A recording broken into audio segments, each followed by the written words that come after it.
Hi viewers, welcome to our channel. ప్రస్తుతం మనతో పాటు ఇమ్మంది రామారావు గారు సీనియర్ జర్నలిస్ట్ ఉన్నారు. వారితో ఒకసారి మాట్లాడదాం. సార్ నమస్కారం.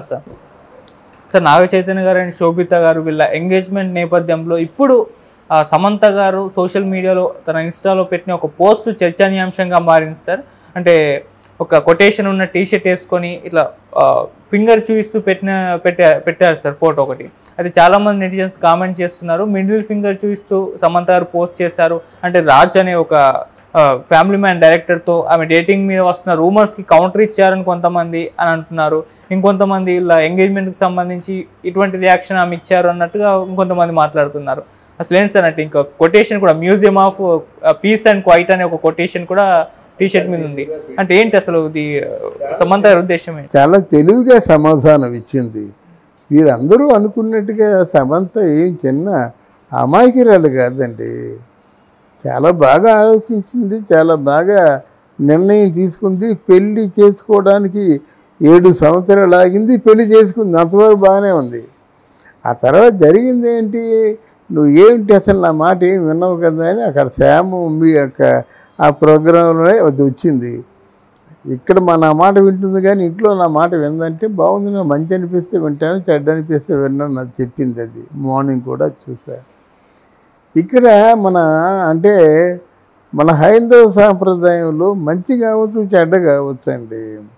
ఇప్పుడు పెళ్ళి అయిన తర్వాత నాగార్జున కూడా పెళ్ళయింది, అమలు వచ్చింది. ఎంత ఇంటెలిజెంట్ నిర్ణయం తీసుకుందో తెలుసా మీకు? అదేంటంటే జనరల్గా ఆడవాళ్ళు ఎవరు కూడా పల్లెటూళ్ళ వాళ్ళు మామూలు కామన్ పీపుల్ గుండు చేయించుకుంటారు. అంటే గుండు చేయించుకుని తిరుపతి వెళ్ళి, అర్థమైందా? ఆ గుండు చేయించుకుంటే ఏంటి, నాలో ఏ అహంకారం లేదు, నా భర్తకి భార్యను మాత్రమే, ఆయన దేవుడు, ఆయన ఏం చెప్తే చేస్తాను, నాకు రూపాయి ఎందుకు, నా భర్తకి నేను నచ్చినప్పుడు నాకు ఎందుకంటే షోకులు, అంతే కదా. అది చెప్పింది ఆ రోజు.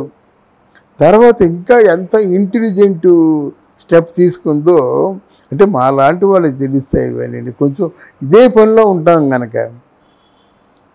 అఖిల్ని ఒక బేబీస్ డే అవుట్ సినిమా చూసి అఖిల్ 6 మాసాల్లో ఉన్నప్పుడు మన శివనాగేశ్వరరావు గారితో ఎవరితోన్న సినిమా తీసింది, సిసింద్రి అని. ఎందుకు తీసింది తెలుసా? అమల అక్కినేని గారి కోడలు, అఖిల్ అక్కినేని గారి మనవడు అన్నది ప్రపంచవ్యాప్తంగా ఎస్టాబ్లిష్ అయిపోయింది. అదేందా ఒక వ్యాపకం కావాలి. వ్యాపకం కావాలని చేసింది. కానీ ఆ మామూలుగా ఏదో బ్లూ క్రాస్ మీద మొదటి నుంచి కూడా ఇష్టపడి దానికి బాగా జంతువులు, మూగ జంతువులు బాగా ప్రేమించేది. అయిపోయింది, ఆవిడ జీవితం సెటిల్ అయిపోయింది. చెట్టు అంత కొడుకులు అయిన తర్వాత ఏదో సినిమాలో మామూలుగా చిన్న చిన్న క్యారెక్టర్లు చేసింది. కానీ ఆవిడకి ఇంట్రెస్ట్ లేదు, కుటుంబం మీదే ఇంట్రెస్ట్. మరి నాగార్జునతో ఆవిడ గొడవలు పడదంటారా? గొడవలు పడుతుంది, కానీ పడినప్పుడు కూడా ఆవిడ కాంప్రమైజ్ అవుద్ది. అలాగే నాగార్జున గొడవలు పడితే నాగార్జున కూడా గొడవలు పడతాడు. సో ఆల్టర్నేటివ్ లేదు. ఇప్పుడు భర్త భార్యని వదిలేడు, భార్య భర్తను వదిలేదు. సో మెనీ ఇయర్స్ గడిచిపోయినాయి, కాంక్రీట్ అయిపోయినారు. వీళ్ళ మధ్య ఏమీ లేకపోయినా, ఏమంటే ఇంకేదో వివిధ రకాల ఆకర్షణలు ఆటలు లేకపోయినా, ఇప్పుడు కొంచెం ఏది 60 ఏళ్ళు ఏదికి వచ్చినప్పుడు ఏం చేస్తారు, ఆ భార్య అంటే అనుక్షణం ఆరాటం ఉంటుంది, ఏమైపోతుందో అని. అలాగే అమ్మను కూడా భర్త ఇంటికి వచ్చినంత వరకు ఆవిడ వేచి చూస్తుంది. వచ్చిన తర్వాత ఆయన తాలూకు అలవాట్లకి ఎక్కడ కూడా విఘ్నం కలగకుండా చేస్తుంది. అండ్ ముందు ఒక మోడల్ ఉంది కదా, అది చూసి నువ్వు ఫాలో అవ్వచ్చు కదా. సమంత ఏంటి వాళ్ళకి నీళ్ళగా ఆవిడ నీకంటే పెద్దలతో యాక్ట్ చేసింది, రజనీకాంత్తో యాక్ట్ చేసింది నెంబర్ ఆఫ్ సక్సెస్ఫుల్ ఫిలిమ్స్లో. అంత మించిపోయావా నువ్వు? కనుక ఇవన్నీ ఏంటంటే ఈగోల ప్రాబ్లం. మంచిదానివి కాదని చెప్పడం లేదు, నీకు ఉన్న ఈగో నీకుంది. బట్ కొంత కాలం వరకు ఎవరు మన చైతు కూడా డిప్రెషన్లో అయిపోయి ఒంటరిగా చాలా బాధలు పడ్డాడని వాళ్ళ నాన్నగారే చెప్పారు. నువ్వు ఎందుకు బాధలు పడతావు? నీ ఫ్రెండే కదా, 7 సంవత్సరాలు ప్రేమించి పెళ్లి చేసుకున్నా కదా, అలాంటి అమ్మాయిని రా, మనం వీళ్ళు లివ్ టుగెదర్, వద్దు ఏదో తొందరపాటు అనేసామంటే ఈ సమస్యే రాదు కదా. అది ఆలోచించాలి. సరే, ఇప్పుడు ఆలోచించావు, నువ్వు అంతకుముందు సమంతని పెళ్లి చేసుకుంటానన్నప్పుడు ఇండస్ట్రీ అంతా పేరెంట్ అని బయలుదేరింది. ఇప్పుడు శోభితని పెళ్లి చేసి ఎవరైనా వస్తారేమో. అంటే మీకేం అధికారం ఉందంటే బాగుంది, అలా ఉంటాయి కొన్ని. ఇప్పుడు అంతే కదండి. ఇప్పుడు ఇలాగా మనం ఇలా సమంతని పెళ్లి చేసుకున్నారంటే ఇండస్ట్రీలో చిన్న పెద్ద మొత్తం అందరూ వచ్చారు. ఇక్కడ శోభిత అనేసరికి కంపేర్ టు సమంత ఎందుకో మన తెలుగు వాళ్ళకి అంత ఆకర్షణీయంగా అంత ఇష్టపడే పద్ధతుల్లో లేదు. సరే, కొత్తగా ఏదో సృష్టిస్తుంటారు. ఆ సమంత ఏమో ఎవరో అభిమానులు వచ్చారట, నిన్ను పెళ్లి చేసుకుంటా అన్నట, పెళ్లి చేసేసుకో అంటే నాకు ఐఎమ్ కన్విన్స్డ్ అని చెప్పిందట. అటు రాజు అనేవాడేమో సీరియల్ తీస్తున్నట్ట, ఆవిడ బాగా ఫోకస్ చేశాడట, ఆవిడ పెళ్లి చేసేసుకుంటుందట. ఏమిటి ఇదంతా? వాళ్ళకు మైండ్ లేదు. What is Nagarjuna, what is Chaitu, what is Nageswararao?